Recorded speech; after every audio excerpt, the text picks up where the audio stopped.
Bonjour à tous, nous allons lire aujourd'hui une brochure d'une quinzaine de pages intitulée « Jésus seul peut t'aider », brochure écrite par Wim Malgo en 1999. Le passage des Saintes Écritures qu'a choisi Wim Malgo pour introduire son développement est Hébreux chapitre 2, versets 17 à 18, l'Épître aux Hébreux. En conséquence, il a dû être rendu semblable en toutes choses à ses frères, il est question de Jésus-Christ, afin qu'il fût un souverain sacrificateur miséricordieux et fidèle dans le service de Dieu pour faire l'expiation des péchés du peuple. Car, ayant été tenté lui-même dans ce qu'il a souffert, il peut secourir ceux qui sont tentés. Beaucoup de gens cherchent aujourd'hui une aide dans leur détresse, un secours dans leur déséquilibre. Ceux dont l'âme est malade se rendent chez un psychiatre et pourtant ils ne trouvent pas de remède à leur état. Peut-être que toi non plus, tu n'as pas trouvé le secours désiré. Ton mariage n'a pas apporté la solution que tu attendais, ta situation financière améliorée n'a rien changé à tes problèmes, de même, cette période de haute conjoncture ne t'a pas apporté l'aide véritable. Pourquoi pas? Parce qu'une aide extérieure n'amène pas d'aide intérieure. Ta détresse n'est pas extérieure, elle est intérieure, elle est dans ton cœur. Et pour cette raison, Jésus seul peut t'aider, car il connaît la solution des problèmes de ton cœur. Et pourquoi Jésus, le Fils de Dieu, peut-il t'aider? Parce qu'il est devenu semblable à toi, car il est devenu semblable en toutes choses à ses frères. Hébreux 2, verset 17a. Jésus a revêtu notre humanité non seulement dans son corps, mais dans son être entier. Il s'est identifié à ton péché. Celui qui n'a point connu le péché, il l'a fait devenir péché pour nous, afin que nous devenions en lui justice de Dieu. 2 Corinthiens chapitre 5 verset 21. Jésus s'est entièrement identifié sur la croix de Golgotha avec ton péché et le mien. Il s'est identifié avec notre nature déchue et corrompue.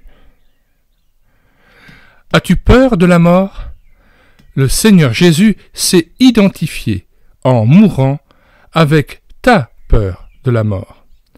Voyez Luc 22, verset 44, « Lui, l'Éternel, car en expirant sur la croix, il délivra tous ceux qui, par crainte de la mort, étaient toute leur vie retenus dans la servitude. » Hébreux 2, verset 15.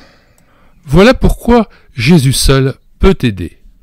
Car, au centre de cette peur de la mort, il a vaincu la puissance de la mort, c'est-à-dire Satan. Hébreux 2, verset 14. Es-tu découragé? Ici également, Jésus seul peut t'aider, car lui aussi, le chef suprême, le roi des rois, a connu la frayeur et l'angoisse, commençant lui-même à trembler et à avoir peur. Il commença à éprouver de la frayeur et des angoisses. Il leur dit « Mon âme est triste jusqu'à la mort ». Marc 14, verset 33. Es-tu solitaire? Jésus seul peut t'aider, car il s'est unifié à ta solitude morale. Il fut abandonné de ses meilleurs amis. Il vint vers ses disciples qu'il trouva endormis et dit à Pierre, « Vous n'avez donc pas pu veiller une seule heure avec moi ?» Matthieu 26, verset 40. Trouves-tu tes tentations trop lourdes? Seul Jésus peut t'aider, puisqu'il s'est aussi unifié à tes tentations, car, ayant été tenté lui-même, il peut secourir ceux qui sont tentés. Hébreux 2, verset 18. Il connaît les tentations qui t'assaillent, non comme un étranger, mais comme celui qui fut infiniment plus tenté que toi. Ce Jésus peut t'aider, car dans ses luttes, il a remporté la victoire. Voilà pourquoi Jésus seul peut t'aider. Jésus seul peut t'aider, car il a intérieurement partagé ta honte. Tu caches dans ta vie des choses dont tu aurais terriblement honte si elles étaient révélées. Jésus s'est unifié à cette honte jusqu'à l'extrême. Il a souffert la croix, méprisé l'ignominie. Hébreux 12, verset 2. Le vois-tu sur cette croix où coule son sang, pendu au bois, nu et souillé des crachats de ses ennemis?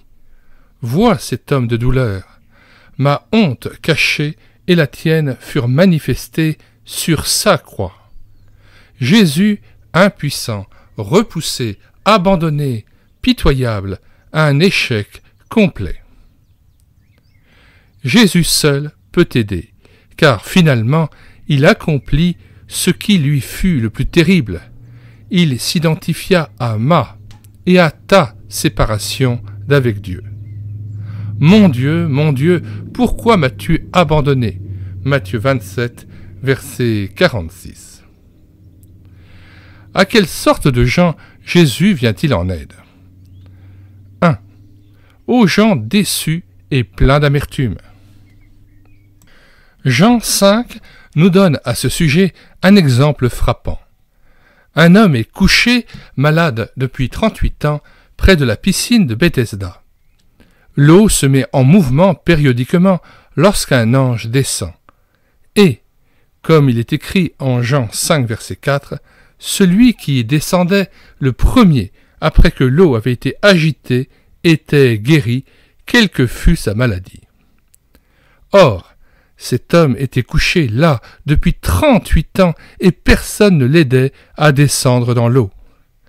Et lorsque Jésus s'approche de lui et lui demande s'il veut être guéri, l'homme exprime son amertume en s'écriant « Seigneur, je n'ai personne pour me jeter dans la piscine quand l'eau est agitée, et pendant que j'y vais, un autre descend avant moi. » Jean 5, verset 7.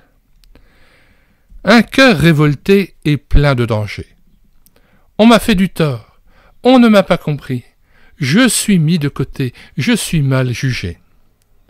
Ce genre de personnes amèrement déçues ne sont pas en mesure d'avoir une révélation du Seigneur Jésus et il ne peut les aider qu'extérieurement. « Lève-toi, lui dit Jésus, prends ton lit et marche. » Jean 5, verset 8.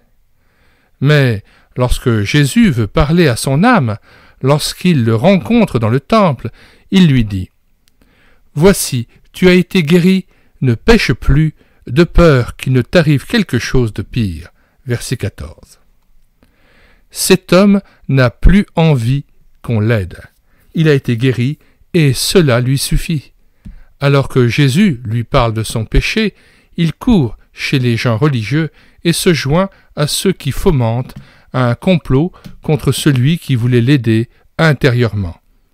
Jean 5, versets 15 à 16. Alors, je me permets d'intervenir sur ce point-là de ma lecture audio. Le texte ne dit pas que c'est intentionnellement pour calomnier Jésus que cet homme a dit aux Juifs que c'était Jésus qui l'avait guéri. Il me semble que M. Malgaud force le texte en disant qu'il court chez les gens religieux et se joint à ceux qui fomentent un complot contre celui qui voulait l'aider intérieurement. Là, ici, il me semble que le texte est quelque peu forcé et interprété arbitrairement. Ainsi, on peut très bien imaginer que si Jésus a su trouver cet homme dans le temple, c'est parce qu'il rendait grâce à Dieu pour avoir été guéri. Donc, ici, il n'est pas dit qu'il s'est joint à un complot. Une fois que Jésus lui a parlé dans le temple et lui a recommandé de ne pas pécher, eh bien, tout simplement, il a dit aux Juifs que c'était Jésus qui l'avait guéri, mais pas forcément dans l'intention de lui créer des embûches et de participer à un complot. Ce passage est très bien commenté par Alfred Kuhn dans l'Encyclopédie des difficultés bibliques, Évangiles et Actes, que vous pouvez vous procurer aux éditions Emmaüs. Cette péricope est commentée à la page 504-505. Je me permets juste de décrire et de lire ce que dit Alfred Kuhn. Il y a de fortes chances pour que Jean ait voulu contraster le comportement de cet homme avec celui de l'aveugle guéri dans Jean 9, versets 1 à 7 et 30 à 34. Les autorités juives à l'époque de la rédaction de l'Évangile devaient presser les Juifs convertis au christianisme d'agir comme ce paralysé guéri, alors que Jean les engage plutôt à imiter l'aveugle guéri du chapitre 9. Ce qui est objectivement observable chez cet homme, c'est qu'il ne manifeste pas extérieurement par ses paroles mêmes la reconnaissance qu'on serait en droit d'attendre. Dans le cas de l'aveugle-né en tout cas, cette reconnaissance qu'il éprouve finit par lui faire croire au Fils de l'homme et à adorer Jésus-Christ. Fin de ce commentaire, retour au texte. Toi qui as été déçu par les hommes, Jésus veut t'aider intérieurement. Cesse de te débattre et de dire « Je n'ai personne, je te le dis, tu as Jésus ». Plus tu connaîtras les déceptions avec les hommes, plus cela pourra te conduire à une révélation de Jésus. 2. Ceux qui sont dépendants de lui. Le Seigneur se plaît à aider cette catégorie de gens à condition qu'ils se laissent aider intérieurement. Je pense ici au paralytique de Matthieu 9, versets 1 à 8. Sa misère est visible aux yeux de tous. Il est là, paralysé, absolument dépendant de ceux qui l'entourent et qui n'ont pas d'autre moyen, à cause de la foule qui l'entoure, que de descendre cet homme aux pieds de Jésus. Parle-toi. Ce pauvre homme ne dit pas un mot à Jésus. Il est là, grâce au fait que d'autres ont eu foi en sa guérison. Si nous croyons et prions pour ceux que nous aimerions amener aux pieds de Jésus, il agira envers ces gens qui sont, pour ainsi dire, portés par la foi des autres. Jésus, voyant leur foi, dit au paralytique « Prends courage, mon enfant, tes péchés te sont pardonnés. » Matthieu 9, verset 2. En quoi consiste la détresse de ce malade? Est-ce sa paralysie? Non. Sa maladie est profondément cachée dans son cœur. Ce sont les péchés, encore les péchés. C'est cette misère cachée que Jésus touche par sa parole. Prends courage, mon enfant, tes péchés te sont pardonnés. Il nous semble voir des larmes dans les yeux de cet homme qui est touché à salut. Pendant ce temps, le clergé fait ses objections théologiques en observant Jésus, désapprouvant ses paroles. Pourtant, là, Jésus vient en aide au malade en touchant son cœur. « Prends courage, mon enfant, tes péchés te sont pardonnés. » Mais, afin d'atteindre également le cœur des théologiens versés dans l'Écriture, car Jésus connaît leurs pensées, il dit en passant « Or, afin que vous sachiez que le Fils de l'homme a sur la terre le pouvoir de pardonner les péchés, lève-toi, dit-il au paralytique, prends ton lit et va dans ta maison. » Et il se leva et s'en alla dans sa maison. Matthieu 9, versets 6 à 7. Voilà comment nous comprenons la guérison par la foi qui est considérée par beaucoup de chrétiens comme le point central de l'Évangile. Remarque, c'est le salut par la foi qui est le point central de l'Évangile, et non pas tant la guérison par la foi, la guérison étant la conséquence aussi de la foi en Jésus-Christ. Mais je préférais quand même resituer les choses dans leur perspective et dans leur authenticité. Retour au texte. Jésus seul peut t'aider, et il veut t'aider intérieurement. L'aide extérieure après laquelle tu soupires tant viendra d'elle-même. 3. Jésus aide les disqualifiés.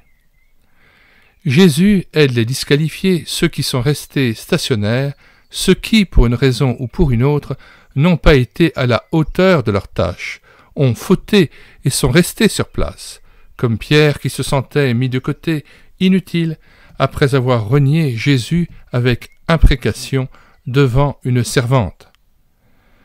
Après la résurrection du Seigneur, il dit « Je vais pêcher ». Aller à la pêche. Jean 21, verset 3. Il en prend son parti. Il se dit que cela ne sert à rien de continuer, qu'il a manqué sa vocation.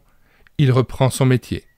Mais il n'y a pas de bénédiction dans cet ancien métier, car nous lisons à la fin du même verset « Cette nuit-là, ils ne prirent rien ». Maintenant, il se sent complètement mis de côté. Mais Jésus aide les découragés, les disqualifiés. Le matin venu, Jésus se trouva sur le rivage, et nous savons comment il vint en aide à Pierre. Il toucha la corde sensible de son cœur, de sorte que Pierre s'écria « Seigneur, tu sais toutes choses, tu sais que je t'aime. » Jean 21, verset 17. Dans ta vie, où tout semble être allé de travers, sache que Jésus seul peut t'aider. Il veut te secourir maintenant, et il se tient devant toi. Il ne te demande pas pourquoi tu as été si faible, si désobéissant, si lâche. Il te demande simplement « M'aimes-tu » 4. Jésus aide aussi les gens cultivés. Il faut également aider ces gens, mais cela dure souvent longtemps jusqu'à ce qu'ils avouent qu'ils ont aussi besoin de son aide.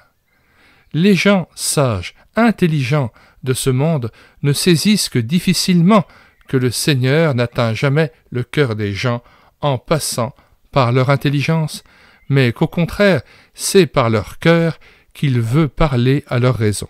1 Corinthiens 1, versets 18 à 29. Comment Jésus aide-t-il les gens cultivés et les théologiens?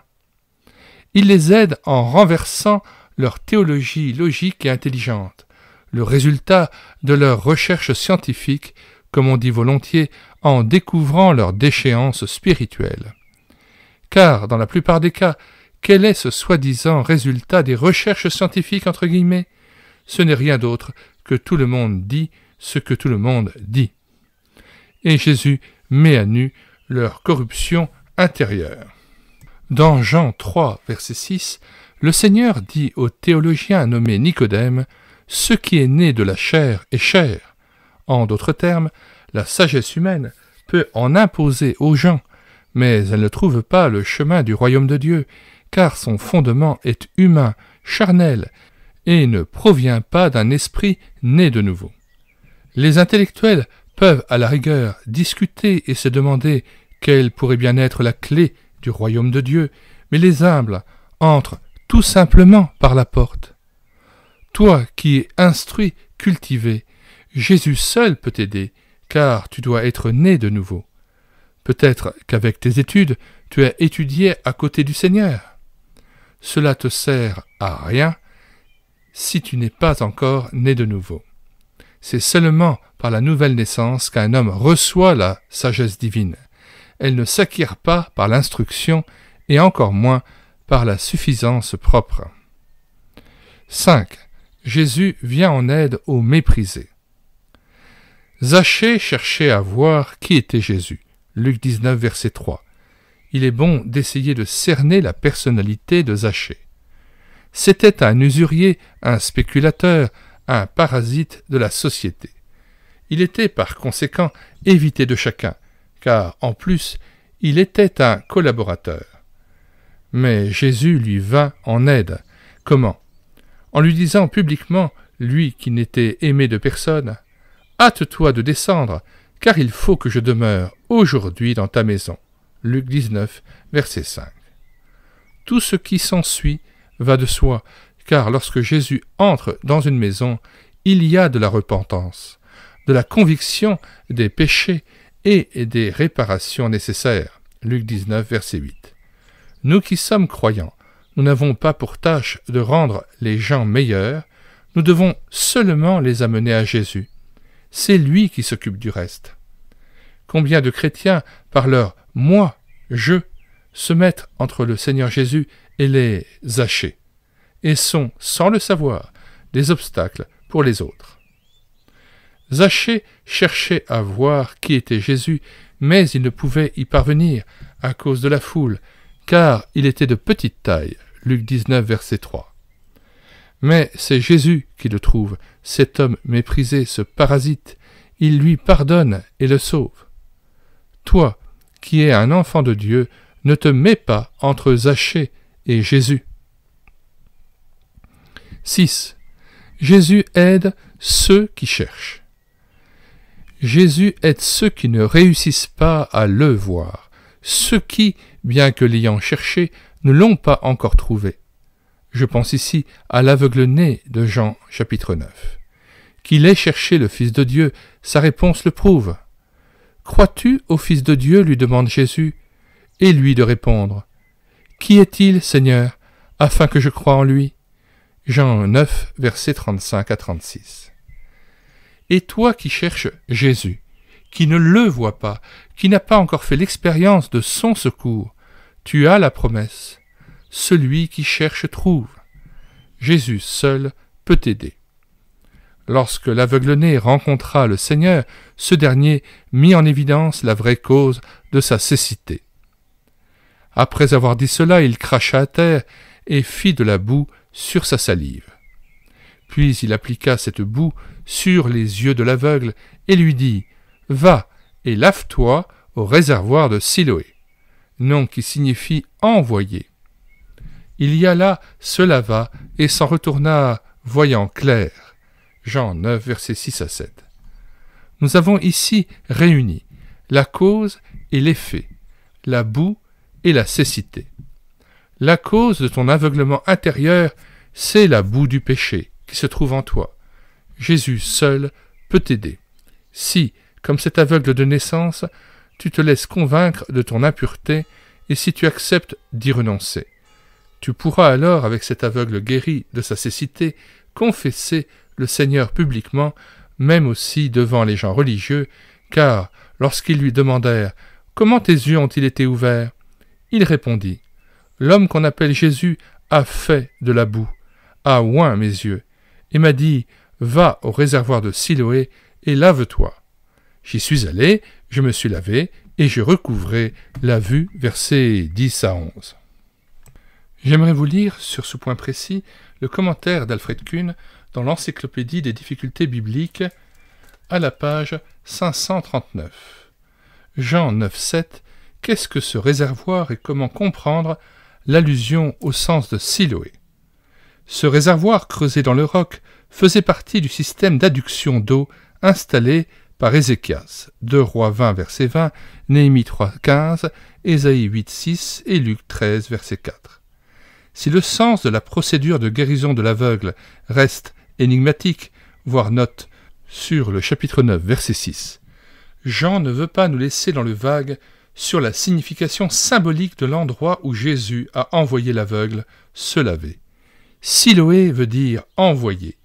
Le mot Siloé est une translittération de l'hébreu Siloa qui dérive du verbe sala, envoyer. Ésaïe 8, verset 6, confère Néhémie 3,15.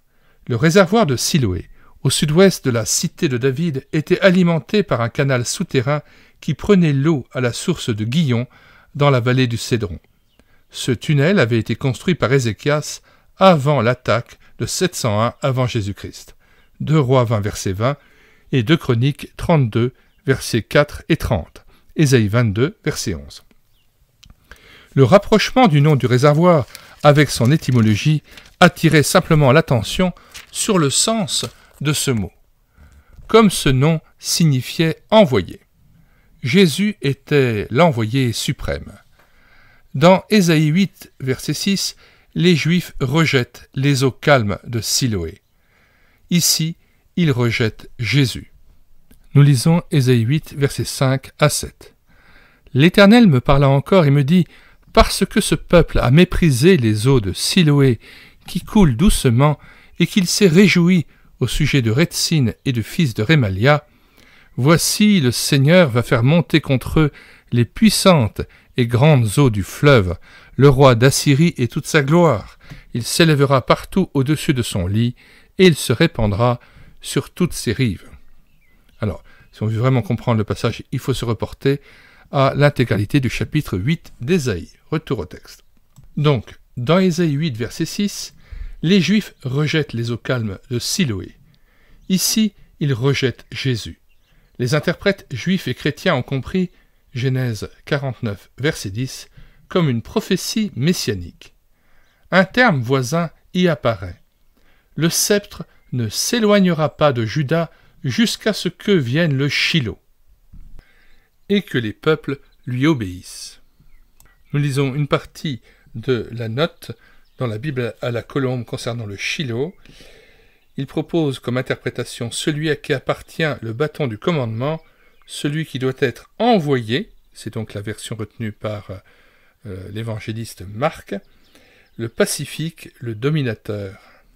Retour au commentaire d'Alfred Kuhn. De plus, l'eau qui était répandue sur l'autel lors de la fête des cabanes était puisée au réservoir de Siloé. Voir note sur le chapitre 7, versets 37 à 39. Toutes ces associations ont amené un interprète à voir dans le fait de se laver au réservoir de Siloé un symbole du bain, entre guillemets, du salut des croyants. Il est demandé à tous les incroyants de se laver à la source de l'eau purificatrice du calvaire, qui le cite « Puisque Jésus est lui-même l'envoyé et que le recouvrement de la vue de l'aveugle symbolise l'illumination spirituelle sans laquelle on ne peut pas voir la vraie lumière venant de Dieu, ces extensions ne semblent pas trop tirées par les cheveux. Tout comme l'eau de la piscine de l'envoyé rend la vue, l'envoyé messianique apporte la lumière de la révélation. L'homme obéit sans avoir vu Jésus. Il se lave et à son retour il voyait. Sa guérison ne venait pas de son obéissance, ni de l'eau de Siloé, mais de celui qui était le Siloé, l'envoyé. 7. Jésus aide les pécheurs. Es-tu un pécheur? Te reconnais-tu comme tel? Jésus seul peut t'aider. À cause de tes péchés, tu es, aux yeux de Dieu, dans une situation désespérée, car Dieu est saint et juste. Le péché est pour lui une chose extrêmement grave. Notre Dieu est comme un feu dévorant. Les scribes du temps jadis ne le savaient que trop bien, eux qui connaissaient la parfaite volonté divine telle qu'elle est exprimée dans la loi. Mais comme ils haïssaient Jésus, lui qui peut lire les pensées les plus intimes des hommes et qui aide intérieurement, ils s'efforcèrent, à partir de cette loi, de trouver quelque chose à lui reprocher. Une situation grotesque. Jésus, le Saint, le Fils de Dieu infaillible, et des hommes qui s'estiment pieux et saints et qui veulent le prendre en défaut sur la base de la loi. Effectivement, lorsqu'un jour ils surprennent une femme en flagrant délit d'adultère, ils ont en main un argument valable contre lui. Ils savent que, se déclarant fils de Dieu, Jésus ne peut contredire Dieu son Père, car s'il le faisait, il se rendrait coupable vis-à-vis de Dieu. Ils savent que Jésus parle toujours de ce Père dont ils veulent continuellement faire la volonté, mais ils savent aussi qu'il a pitié des pécheurs. C'est là une grave contradiction. Maintenant, ils tiennent l'argument valable contre lui. « Maître, cette femme a été surprise en flagrant délit d'adultère. Moïse, dans la loi, nous a ordonné de lapider de telles femmes. Toi donc, que dis-tu » Il disait cela pour l'éprouver, afin de pouvoir l'accuser. Jean 8, versets 4 à 6a. Que pouvait répondre Jésus? Rien. La loi de Moïse est le saint commandement de Dieu son Père, laquelle exige qu'une personne adultère soit lapidée et maudite. Peut-être es-tu dans une semblable situation désespérée. Tu sais que tu mérites la malédiction divine. Mais écoute, Jésus peut t'aider comme il le fit pour cette femme. Comment? Mais Jésus, s'étant baissé, écrivait avec le doigt sur la terre. Verset 6b. Comme substitut sous le péché de cette femme adultère, il se baissa. Il reste ainsi sous l'accusation de ces gens respectueux de la loi. Il leur dit simplement de procéder à l'exécution de la sentence. Que celui de vous qui est sans péché jette le premier la pierre contre elle. Et s'étant de nouveau baissé, il écrivait sur la terre. Versets 7 à 8. Ce fut le salut pour la femme, ce peut l'être pour toi. La loi divine te condamne, elle proclame dans ta conscience que tu es coupable, coupable, coupable. C'est pourquoi Jésus seul peut t'aider, car il s'est baissé sous le fardeau de tes péchés.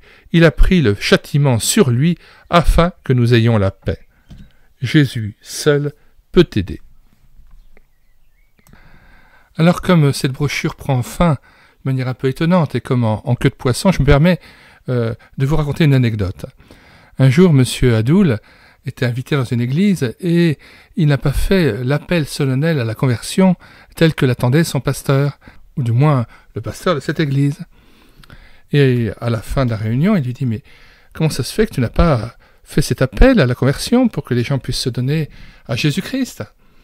Il dit « Il fallait envoyer ton filet et après tirer le filet pour avoir le poisson en quelque sorte et pour que les gens puissent être sauvés. » Le poisson dans la Bible, tel qu'il est décrit lorsque Jésus conseille à Pierre de jeter son filet à tel endroit, eh bien, alors qu'ils étaient bredouilles, ils ont pêché toute la nuit avec les disciples, et ils n'ont pas pu avoir un seul poisson. Et quand ils obéissent à Christ et lancent le filet sur son ordre, eh bien, ils ramènent 153 grands poissons. C'était en fait le nombre précis d'espèces de poissons qui avaient été répertoriées à l'époque dans l'Antiquité par les savants au niveau des poissons sur toute la terre, et donc c'est symbolique aussi de l'ensemble des hommes sur toute la terre et de tous les chrétiens qui répondront à l'appel de Christ sur l'ensemble des nations auprès desquelles l'évangile aura été prêché, et ça symbolise aussi l'ensemble de ceux qui répondront à l'appel du Christ. Alors par ce détour un peu amusant, j'aimerais quand même tirer profit de cette anecdote d'André Hadoul, qui était un évangéliste fort connu des années 1945 jusqu'à 2005, et dont vous pouvez écouter d'ailleurs tous les ouvrages que j'ai lus en audiobook et que j'ai numérisés, que vous pouvez télécharger gratuitement sur médiathèquechrétienne.fr, comme d'ailleurs cette brochure de Wim Malgo. Eh bien, il me semble important qu'à la fin de cette brochure, on puisse quand même résumer l'évangile de Jésus-Christ et faire un appel à la conversion, à se donner à Jésus. Alors pour cela, j'ai réuni quelques textes très parlants qui confessent les fondamentaux de la foi. Jean 11, verset 24, alors que Jésus se rend auprès de Marthe, elle lui reproche la mort de son frère, lui disant que s'il était venu plus tôt, il aurait pu guérir Lazare, son frère. Mais ça fait depuis 3 jours que Lazare est mort et qu'il est mis au tombeau. Alors Jésus prend la parole et dit dans Jean 11, verset 23, « Ton frère ressuscitera. » « Je sais, lui répondit Marthe, qu'il ressuscitera à la résurrection, au dernier jour. » Jésus lui dit, « Je suis la résurrection et la vie. Celui qui croit en moi vivra, quand même il serait mort. Et quiconque vit et croit en moi ne mourra jamais. Crois-tu cela ?» Et donc, il nous faut croire ces paroles toutes simples de Jésus. « Celui qui croit en moi vivra, quand même il serait mort. Et quiconque vit et croit en moi ne mourra jamais. Crois-tu cela ?» C'est simple, et c'est presque trop simple pour certains qui voudraient qu'on puisse peut-être mériter le salut par ses œuvres, mais non, le salut se reçoit gratuitement par la simple foi en Jésus, en ce qu'il a accompli à la croix. Il a expié nos péchés pour nous, son sang a coulé pour nous, et si nous croyons cela, eh bien, nous sommes sauvés, nous avons cru en Jésus-Christ, il est mort pour nos péchés et ressuscité pour notre justification. Nous lisons quelques autres passages. Jean 7, verset 36. « Moi j'ai un témoignage plus grand que celui de Jean, dit Jésus, car les œuvres que le Père m'a donné d'accomplir, ces œuvres mêmes que je fais témoignent de moi que c'est le Père qui m'a envoyé. Et le Père qui m'a envoyé a rendu lui-même témoignage de moi. Vous n'avez jamais entendu sa voix, vous n'avez point vu sa face, et sa parole ne demeure point en vous, parce que vous ne croyez pas à celui qui l'a envoyé. » Jésus s'adresse à des Juifs qui l'éprouvent, qui l'interrogent, le pressent de questions, et qui en fait ne croient pas en ce témoignage. Et au verset 39, « Vous sondez les Écritures, parce que vous pensez avoir en elles la vie éternelle, ce sont elles qui rendent témoignage de moi. » Alors, certes, il faut croire en Jésus-Christ, mais la Bible emploie un autre verbe, c'est le fait de venir à Jésus. Alors, c'est très important de bien comprendre cela, et c'est aussi comme cela que la Bible se termine, que celui qui a soif vienne et qu'il boive de l'eau de la vie. Écoutez bien la fin de l'Apocalypse. Apocalypse 22, versets 16 et 17. « Moi, Jésus, j'ai envoyé mon ange pour vous attester ces choses dans les églises. Je suis le rejeton et la postérité de David, l'étoile brillante du matin. Et l'Esprit et l'épouse, c'est-à-dire l'Église, disent « Viens », et que celui qui entende dise « Viens », et que celui qui a soif vienne, que celui qui veut prenne de l'eau de la vie gratuitement. Alors venir à Jésus, c'est tout simple, puisque il est Dieu, Fils de Dieu, il connaît toutes choses, il est tout-puissant, et il entend tout ce que vous dites. Eh bien, est-ce que vous accepteriez de venir à lui et de lui parler? Écoutez bien ce que Jésus conseille de faire. Matthieu 6, verset 5. Lorsque vous priez, ne soyez pas comme les hypocrites qui aiment à prier debout dans les synagogues ou au coin des rues pour être vus des hommes. Je vous le dis en vérité, ils reçoivent leur récompense. Mais quand tu pries, entre dans ta chambre, ferme ta porte et prie ton Père qui est là dans le lieu secret. Et ton Père qui voit dans le secret te le rendra. En priant, ne multipliez pas de vaines paroles comme les païens qui s'imaginent qu'à force de paroles, ils seront exaucés.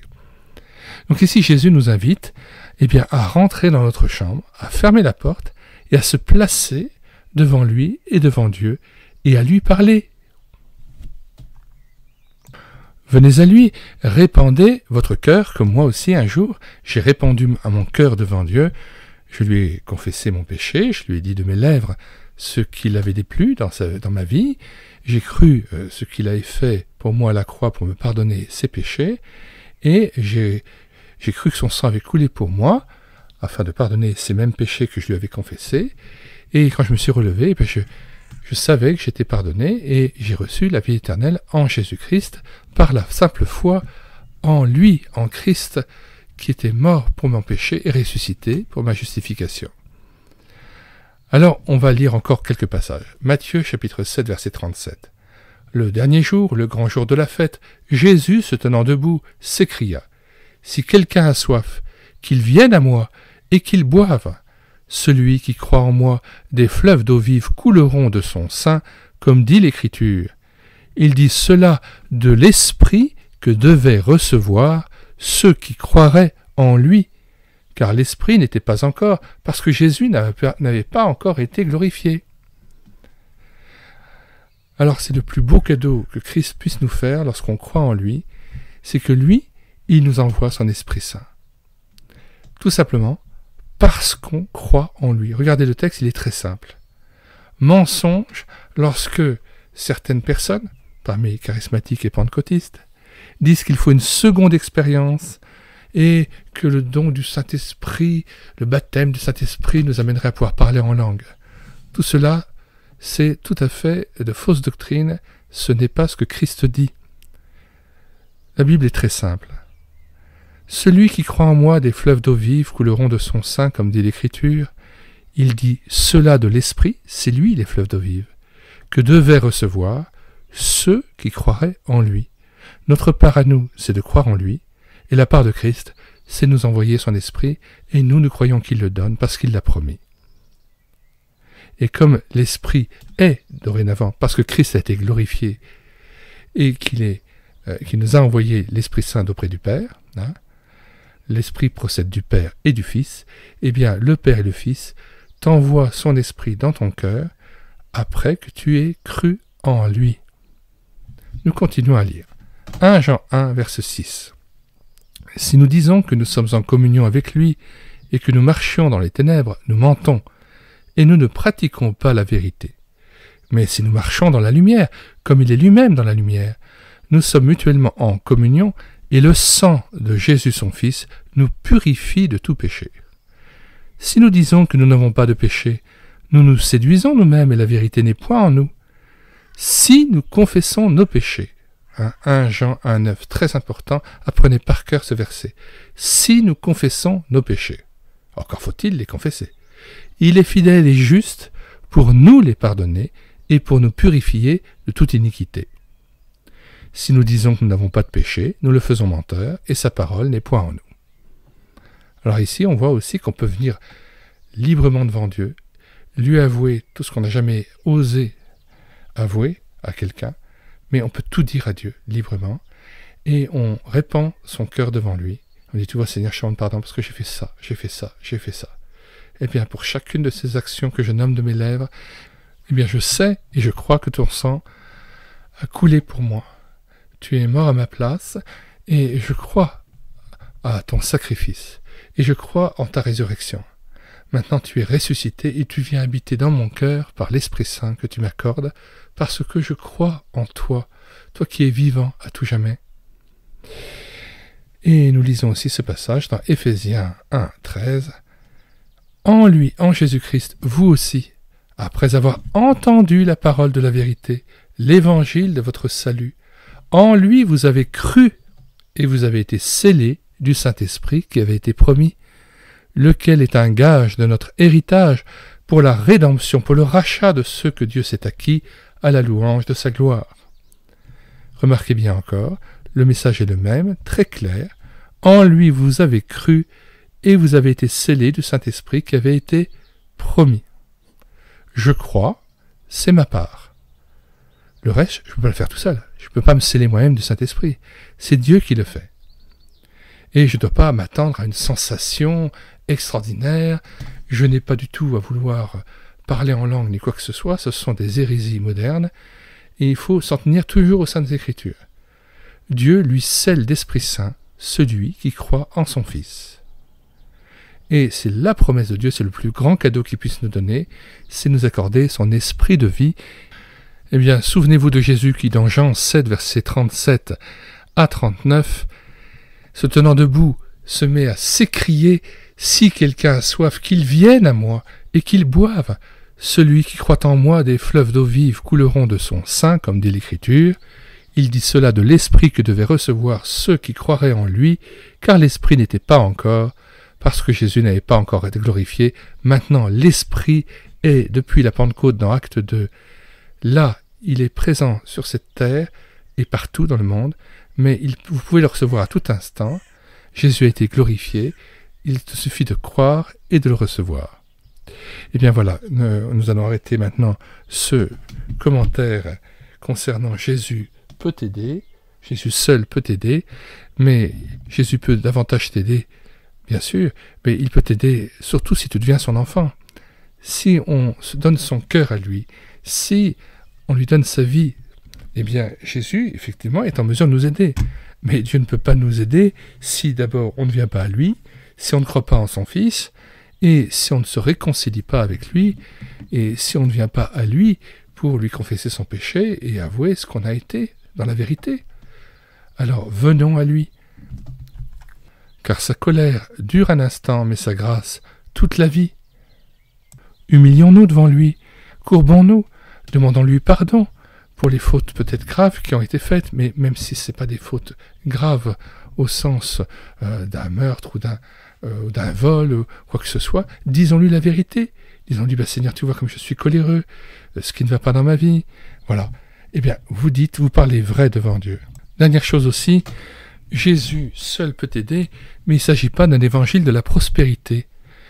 Dieu n'est pas une sorte d'appareil distributeur où on fait une prière et on voudrait exaucer. Il n'est pas là pour mettre, entre guillemets, pardonnez-moi l'expression, mais du beurre dans les épinards. Dieu n'est pas là pour nous aider quand on crie à lui, et seulement quand ça nous arrange.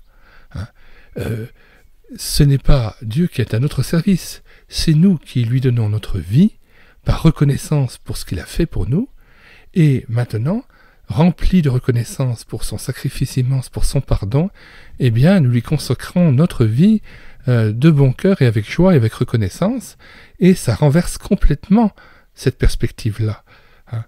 Nous recevons le salut par la grâce, mais par reconnaissance, nous mettons notre vie à son service pour rentrer dans les œuvres préparées d'avance, nous rentrons dans le repos de Dieu, et nous pratiquons les œuvres de la foi, non pas pour être sauvés par ces mêmes œuvres, mais mus par l'amour pour Dieu et par la reconnaissance, nous pratiquons les œuvres qu'il a préparées d'avance pour nous. Et c'est un repos extraordinaire, et c'est cela aussi que nous devons demander à Dieu tous les jours. Fais-moi rentrer dans ces œuvres préparées d'avance. Eh bien, je veux, Seigneur, croire que tu vas le faire et que tu me diriges, parce que maintenant je suis ton enfant. Proverbe 23, verset 26. « Mon enfant, donne-moi ton cœur, et que tes yeux se plaisent dans mes voies. Apocalypse 3, verset 20. Voici, je me tiens à la porte, et je frappe. Si quelqu'un entend ma voix, et ouvre la porte, j'entrerai chez lui, je souperai avec lui, et lui avec moi. Celui qui vaincra, je le ferai asseoir avec moi sur mon trône, comme moi j'ai vaincu et je me suis assis avec mon Père sur son trône. Que celui qui a des oreilles entende ce que l'Esprit dit aux églises. Alors si ce soir, tu as entendu la voix de Christ, tu lui ouvres la porte de ton cœur, et la promesse merveilleuse qu'il te donne, c'est qu'il entrera chez toi, il soupera avec toi, il fera partie de ta vie quotidienne dorénavant, et toi tu seras continuellement aussi avec lui, je souperai avec lui, et lui avec moi. On peut retenir de tout ceci que finalement le but de notre démarche où on se convertit à Christ, c'est pas que Dieu nous aide, c'est pas que Christ nous aide. Sinon on risque d'être comme ce paralytique de Jean 5 qui est simplement délivré, il a été guéri, mais il n'est pas reconnaissant finalement de la même manière que l'aveugle-né de Jean chapitre 9. Si Jésus nous aide, c'est une grâce tout simplement, mais nous-mêmes, par reconnaissance et par amour, on l'adore. Et c'est cette adoration qui est la réponse à son don gratuit, à son sacrifice et à son amour infini pour nous. Apocalypse 22, versets 20 et 21, par lequel s'achève la Bible. Celui qui atteste ces choses dit « Oui, je viens bientôt. Amen. Viens, Seigneur Jésus. Que la grâce du Seigneur Jésus soit avec tous. » Alors, je vous invite maintenant à vous rendre dans la description de cette vidéo. Là, je vous ai mis le lien vers différentes playlists de cette chaîne YouTube « Elle écouter sa parole », mais aussi le lien de cette brochure de Wim Malgo intitulée « Jésus seul peut vous aider ».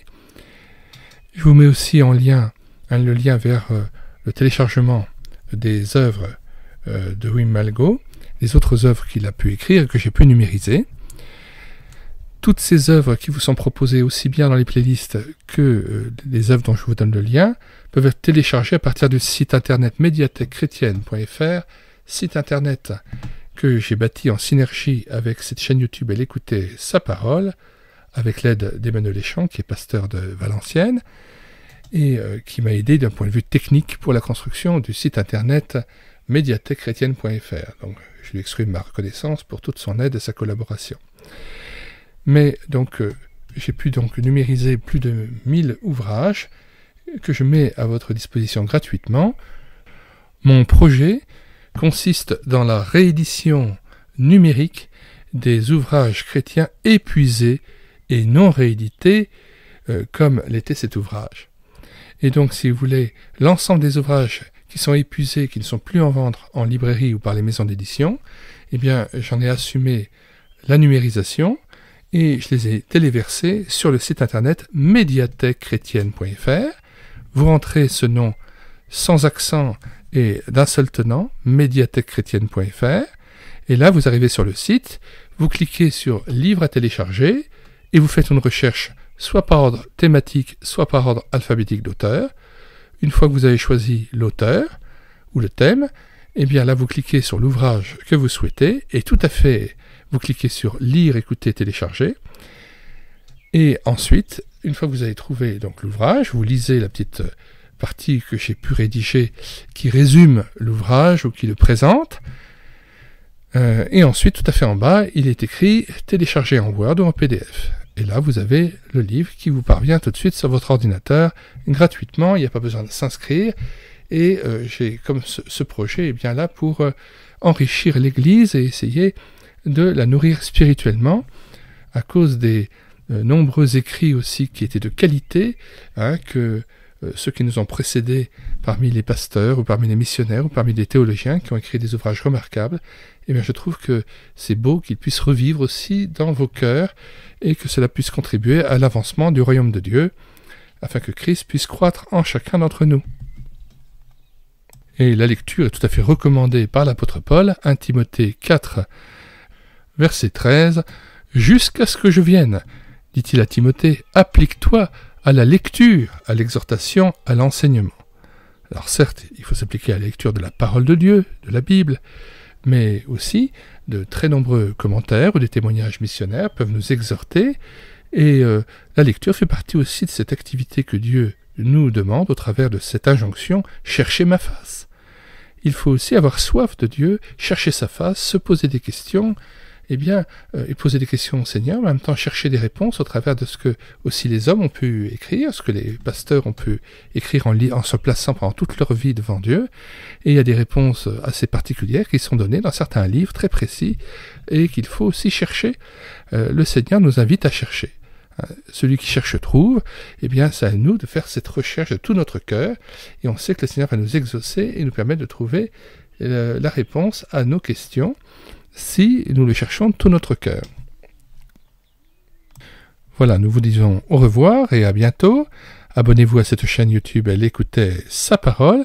Si vous voulez connaître les différents audiobooks que nous allons prendre en charge dans la suite des temps, mais aussi les cantiques que nous mettons tous les jours sur cette chaîne, que nous mettons en parole, afin de nourrir votre louange et votre adoration pour Dieu, et puis la présentation des différents ouvrages que nous numérisons et que nous téléversons sur le site internet médiathèquechrétienne.fr.